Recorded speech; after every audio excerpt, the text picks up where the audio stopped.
ಮನು ಬಾಯ್ಲಿ. ಯಾಕೋ ನನ್ ಕಂದ ಬೇಜಾರು ಮಾಡ್ಕೊಂಡಿದ್ಯಲ್ಲ, ಏನಾಯ್ತು? ಏನು ಇಲ್ಲ ಅಬ್ಬೆ. ಮನು, ನೀನು ಈ ವಂಶದ ವಾರಸ್ದಾರ. ವಾರಸ್ದಾರ ಯಾವತ್ತೂ ತಲೆ ತಗ್ಸಿ ನಡಿಬಾರ್ದು, ತಲೆ ಎತ್ಕೊಂಡು ನಡಿಬೇಕು, ಗೊತ್ತಾಯ್ತಾ? ನಾಳೆ ಜಾತ್ರೆ ಇದೆ, ನೆನಪಿದೆ ತಾನೇ? ತಲೆ ಮಾರಿಂದ ನಮ್ಮನೆ ವಾರಸ್ದಾರರು ಪೂಜೆ ಮಾಡ್ಕೊಂಡು ಬಂದಿದ್ದಾರೆ.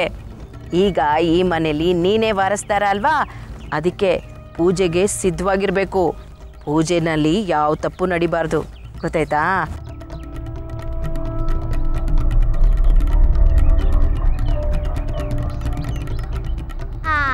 ಅಬ್ಬೆ, ನಾನೊಂದು ಪ್ರಶ್ನೆ ಕೇಳ್ತೀನಿ, ಉತ್ತರ ಕೊಡ್ತೀರಾ?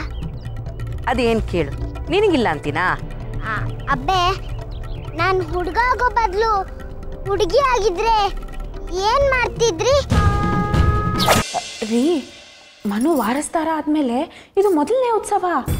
ನಂದಾದೀಪ ಹಚ್ಚಿ ತೇರು ಎಳೆದ್ರೆ ಮುಗೀತು. ಅಬ್ಬೆ ಆಮೇಲೆ ಯಾರ ಮಾತುಗೂ ಜಗ್ಗಲ್ಲ. ವಾರಸ್ದಾರ ಅಂತ ತಲೆ ಮೇಲೆ ಕೂರ್ಸ್ಕೊಂಡು ಮೆರೆಸ್ತಾರೆ, ನೋಡ್ತಾ ಇರಿ. ಇಲ್ಲ ಕಣೆ, ಹಾಗಾಗಬಾರ್ದು. ಮನು ಯಾವುದೇ ಕಾರಣಕ್ಕೂ ತೇರೆಳಿಬಾರ್ದು. ಮನು ತೇರೆಳಿದ್ರೆ ದೇವರು ಅವನ ಜೊತೆ ಇದ್ದಾನೆ ಅಂತ ಊರ್ ಜನಗಳು ಅನ್ಕೋತಾರೆ.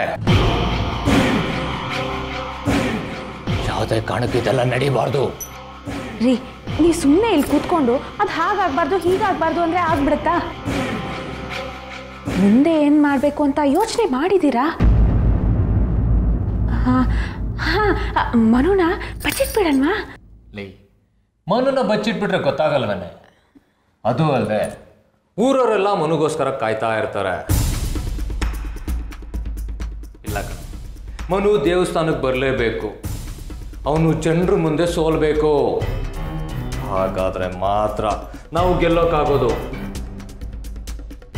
ಮನು ಜನರ ಮುಂದೆ ಸೋಲ್ಬೇಕು ಅಂದರೆ ಏನ್ರಿ ಮಾಡೋದು? ಹೇಗ್ರಿ ಮಾಡೋದು? ಮನು ಕುಡಿಯೋ ಹಾಲಲ್ಲಿ ಈ ಔಷಧಿ ಬೆರೆಸು.